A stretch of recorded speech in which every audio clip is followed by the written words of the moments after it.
নমস্কার, কেমন আছেন সবাই? তিলোত্তমা ঘরকন্যা রান্নাঘরে আরেকটি ভিডিওতে আপনাদের স্বাগত জানাই।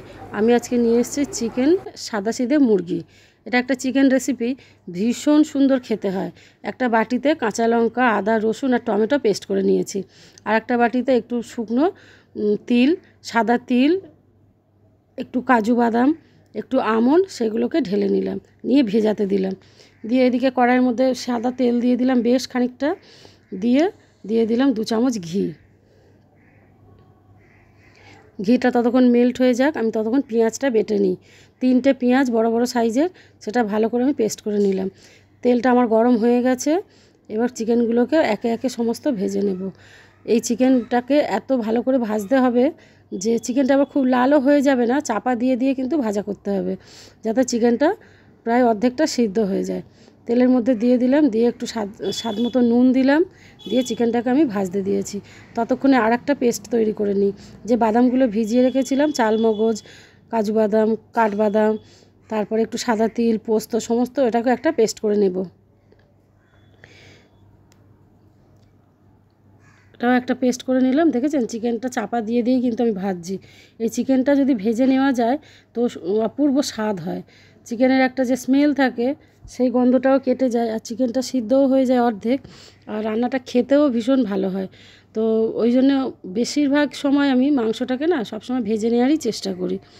তো মাংসটা ভালো করে আমার মোটামুটি ভাজা হয়ে গেছে, খুব লাল করিনি, যেহেতু রান্নাটা একটু সাদাটে দেখতে হবে, যেহেতু সাদাসিধে মুরগি। তো আপনারা চাইলে আপনারা এরকম করে ভেজে নিতে পারেন, লাল করেও ভেজে নিতে পারেন, অসুবিধে নেই। এবার তেলের মধ্যে দিয়ে দিলাম একটু গোটা গরম মশলা, দিয়ে দিলাম পেঁয়াজ। গোটা গরম মশলা বলতে লবঙ্গ, এলাচ আর দারচিনি, আর কিছু না। পেঁয়াজটাকে আমি ওই তেলের মধ্যেই দিয়ে দিলাম, চিকেন ভাজার যে তেলটা সেই তেলটার মধ্যে।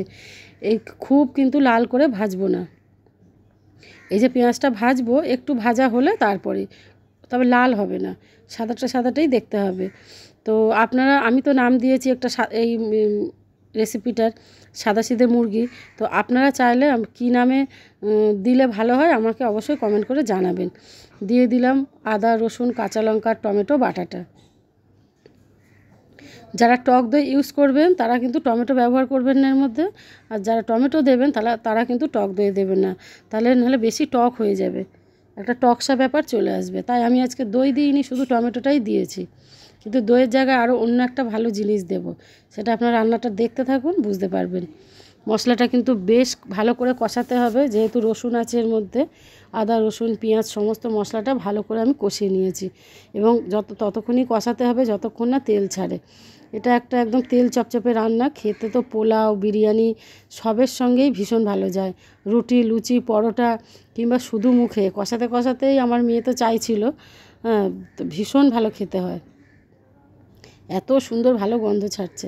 দিয়ে দিলাম যে কাজু বাদাম বাটাগুলো রেখেছি, যে সমস্ত বাদামটাকে বেটে রেখেছিলাম সেটাকেও দিয়ে দিলাম। দিয়ে আস্তে আস্তে করে আমি কিন্তু কষাতে থাকবো, এটা চাপা দিয়ে। এতে তো বেশি জল পড়বে না। এই যে একটা বাটিতে এবার জল নিলাম, নিয়ে বেশ খানিকটা 3 থেকে 4 চামচ মতো ফ্রেশ ক্রিম, ওই যে দই দিইনি বললাম, কি দেব, এইটা দিলাম। 4 চামচ মতো ফ্রেশ ক্রিম ভালো করে জলে গুলে এটাকে আমি ঢেলে দেবো ওই চিকেনটার মধ্যে। এটা দেওয়ার কারণে এত ভালো টেস্টি হয় মাংসটা, মানে ধারণার বাইরে। আপনারা অবশ্যই বাড়িতে একবার বানিয়ে দেখবেন, বুঝতে পারবেন। একদম কোরমার কালার চলে আসবে, কিন্তু কোরমা নয় এটা, জানেন তো। একদম এত ভালো খেতে হবে, বারবার বলছি যে একবার হলো বানিয়ে দেখবেন, বুঝতে পারবেন। একদম তেল ছাড়া রান্না, আস্তে আস্তে তেল ছেড়ে যাবে, যেহেতু কাজু দেওয়া রয়েছে, ক্রিমটা দেওয়া রয়েছে। এরকম চাপা দিয়ে দিয়ে রান্না করতে হবে।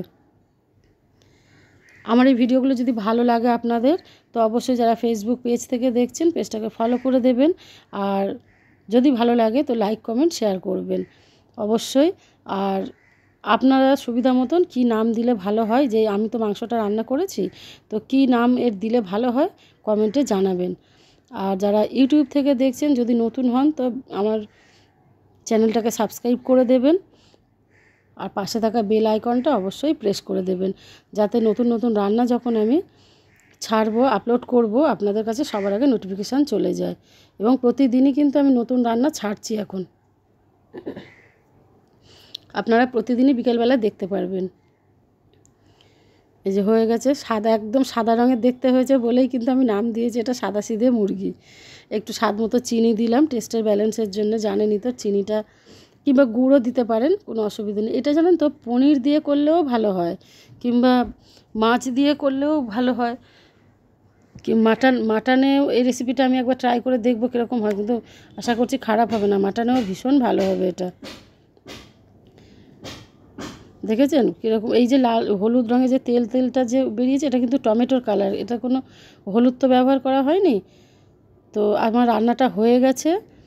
আপনারা যা খুশি পোলাও, বিরিয়ানি সব কিছুর সাথে সার্ভ করুন। ভিডিওটা তাহলে এখানেই শেষ করছি।